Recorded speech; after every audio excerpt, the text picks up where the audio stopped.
Good afternoon, everybody. Today we have discussed the article is pharmacodynamic interaction. Pharmacodynamic interaction. The pharmacodynamic interaction is the first is the synergism. What is meant by synergism? This is the commonest interaction between two drugs acting on same system, nail or enzyme additives. Yeah, synergistic effect is clinically useful as the constituent of oral contraceptive and contramoxazole. आता what is mean by synergism. Synergism म्हणजे काय सांगितलं आहे? It is a commonest interaction between two drugs acting on same system. म्हणजे काय होतं आहे, दोन ड्रग्ज ॲक्ट कशावरती होतात, सेम सिस्टीमवरती. Is known as synergism. So this is the pharmacodynamic interaction.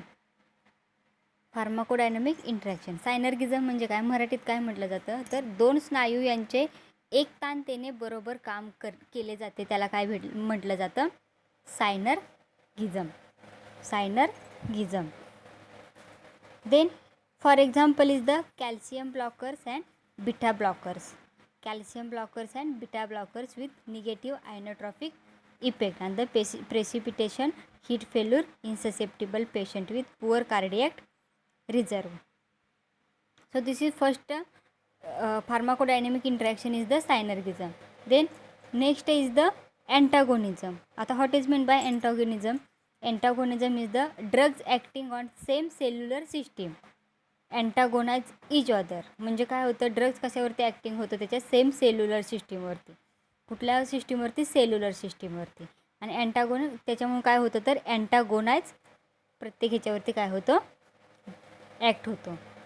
So this known as the antagonism. म्हणजे काय, antagonism is the muscles with opposing function tend to antagonistically inhibit each other.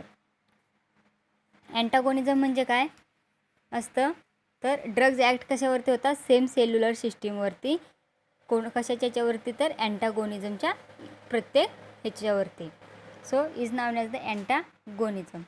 The for example of antagonism is the beta blocker effects by NSAIDs suggest local renal prostaglandin mediated mode of action. ठीक है. So this antagonism oral hypoglycemics. Example of this oral hypoglycemic suppression of bactericidal penicillin acting on dividing bacteria by tetracycline. So this is the example, tetracycline. Then next pharmacodynamic interaction is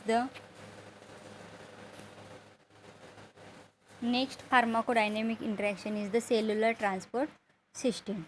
आता what is meant by cellular transport system? तर drugs enter cell by using specialized transport system. म्हणजे काय होतात, sale कशावरती होतात, drugs inter कशावरती होतो, सेल्सवरती होतात. By using कुठलं हे, तर स्पेशलायझ्ड ट्रान्सपोर्ट सिस्टीम. कुठली सिस्टीम, ट्रान्सपोर्ट सिस्टीम. ट्रान्सपोर्ट म्हणजे काय, what is mean bye transport म्हणजे वाहतूक. म्हणजे एका ह्याच्यापासून दुसरीकडे नेलं जातं, त्याला काय म्हटलं जातं, ट्रान्सपोर्ट. म्हणजे सेल्युलर ट्रान्सपोर्टमध्ये काय होतात, सेल्स असतात. ड्रग्ज अगोदर इंटर होतो सेल्समध्ये, तेव्हा काय होतं, त्याचं स्पेशलायझ्ड ट्रान्सपोर्ट सिस्टीममध्ये होतं. Adrenergic neuron blockers. Example is the debrisoquine and मिथॅनडिडाइन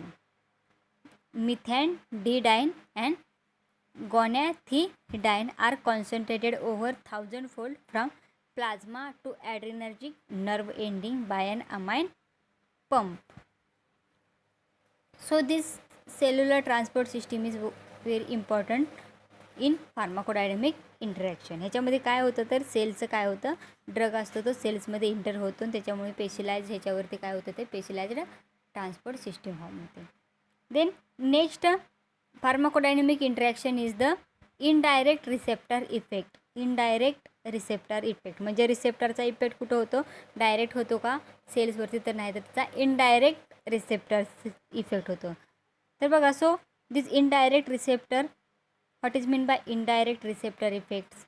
तर drug combination produce interaction by an interplay of receptor effect.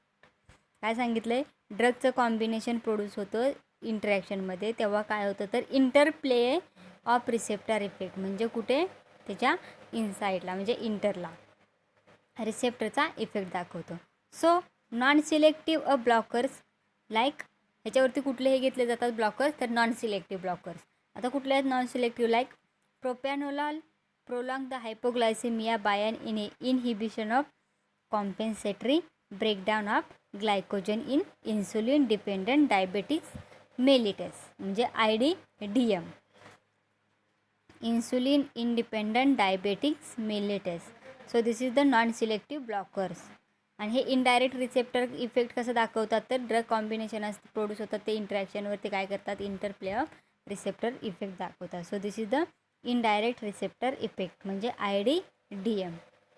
Indirect receptor interaction responsible for neurotoxicity. Indirect receptor interaction काय आहे, कशाची काय रिस्पॉन्स करतो, तर तो neurotoxicity means lethargy, confusion, amnesia, ataxia and tremor. So this is the indirect receptor, responsible of indirect receptor. Then next pharmacodynamic interaction is the electrolyte and fluid imbalance. Electrolyte and fluid imbalance. आता electrolyte, what is mean bye electrolyte. Electrolyte म्हणजे काय, तर द्रवात विरघळण्यास ज्याचे ions विलग होतात असा पदार्थ म्हणजे इलेक्ट्रोलाइट असतो. ठीक आहे, एखाद्या द्रवात विरघळल्यास ज्याचे आयन्स कसं होतात, विलग होतात, म्हणजे वेगवेगळे होतात असा पदार्थ म्हणजेच काय असतो, तो इलेक्ट्रोलाइट. आता so electrolyte and fluidity imbalance. This involvement of diuretics in multiple ways in drug interaction is illustrated.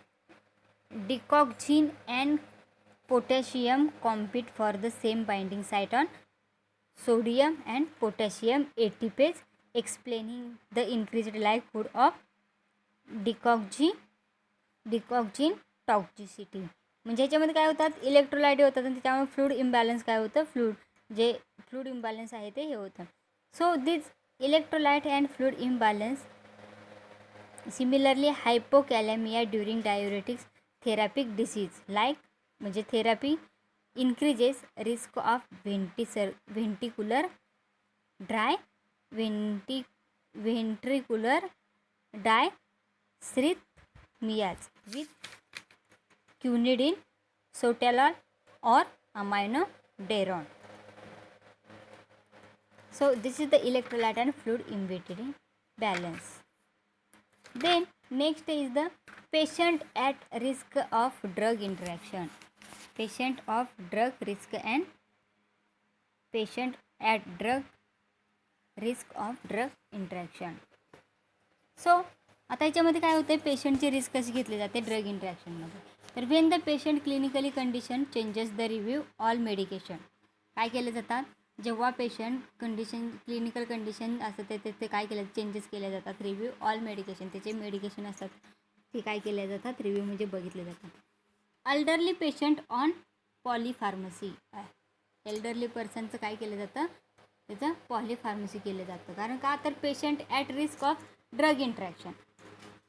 आता आपण बघितलं ड्रग इंटरॅक्शन म्हणजे काय ते बघितलं आपण. ठीक आहे, ड्रग इंटरॅक्शन म्हणजे काय असतं, त्याची ड्रगवरती परस्पर क्रिया असते.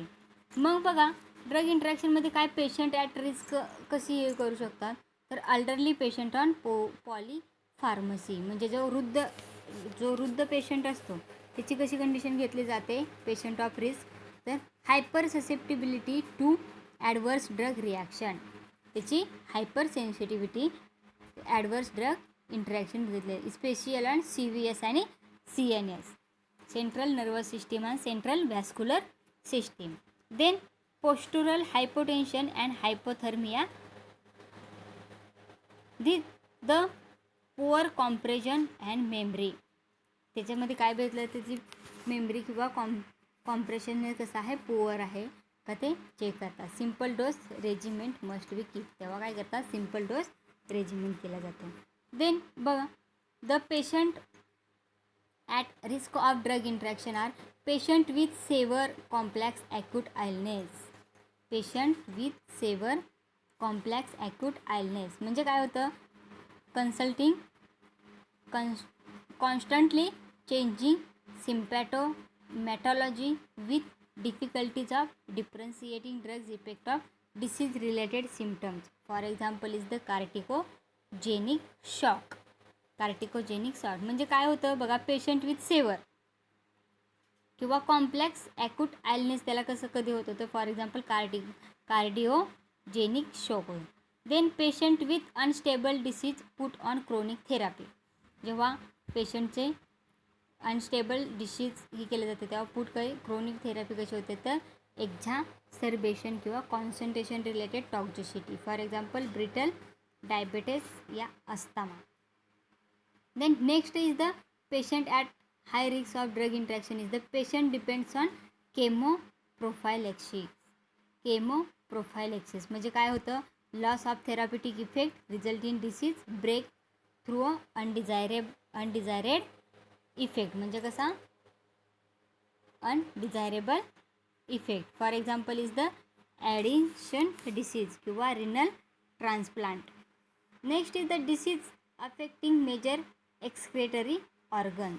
कुठल्या ऑर्गनवरती त्याच्या एक्सक्रेटरी म्हणजे हिपॅटोरिनल डिसऑर्डर्स, रिनल डिसऑर्डर्स किंवा hepatorenal disorders favour ADIS. For example is the uraemia with renal failure. Uraemia with the renal failure. So this is the patient at risk of drug interaction. Then next is the situation predisposing to drug interaction म्हणजे त्याची situation प्रेडिस्पोरिंग म्हणजे त्याची पूर्वस्थितीला कशी drug इंटरॅक्शनची situation असते तर ते बघूया आपण.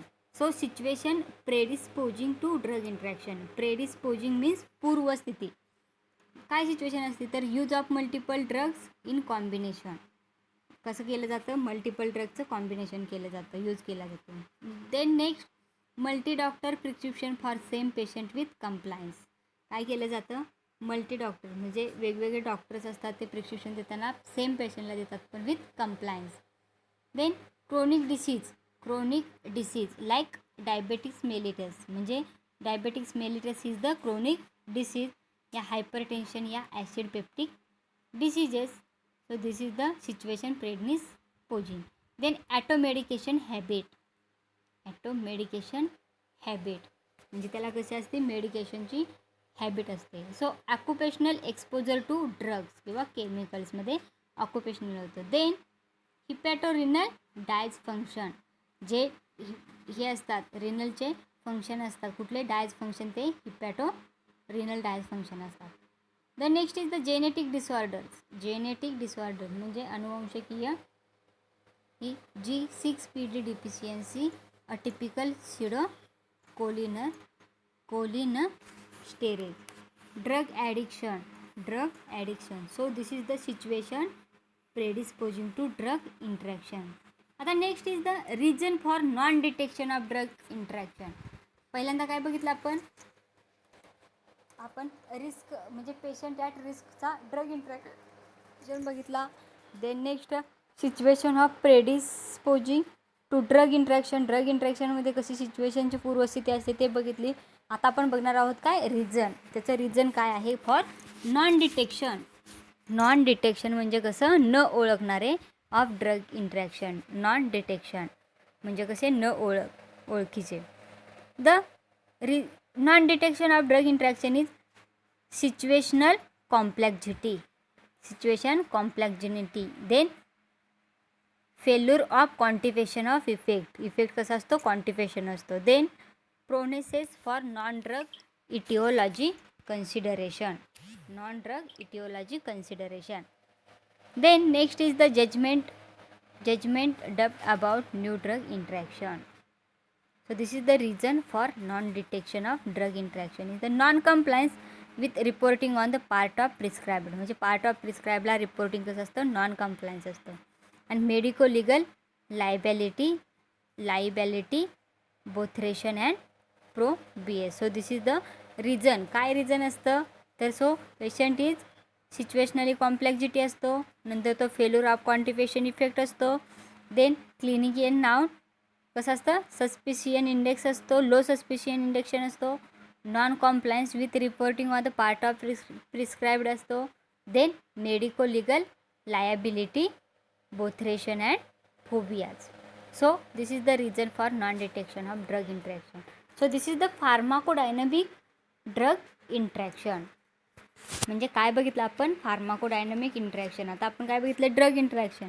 ड्रग इंटरॅक्शनमध्ये there are type of drug interaction. त्यातला पहिला टाईप कुठला बघतोय आपण, तर ड्रग इंटरॅक्शन. ड्रग इंटरॅक्शनमध्ये कुठला, तर class of drug interaction is the pharmacological and pharmaceutical. फार्माकोलॉजिकलमध्ये फार्माकोकायनेटिक ड्रग इंटरॅक्शन बघितलं आपण. त्याच्यामध्ये काय काय बघितलं, अब्सॉर्प्शन, डिस्ट्रीब्युशन, मेटाबॉलिझम आणि एक्सक्रेशन बघितलं.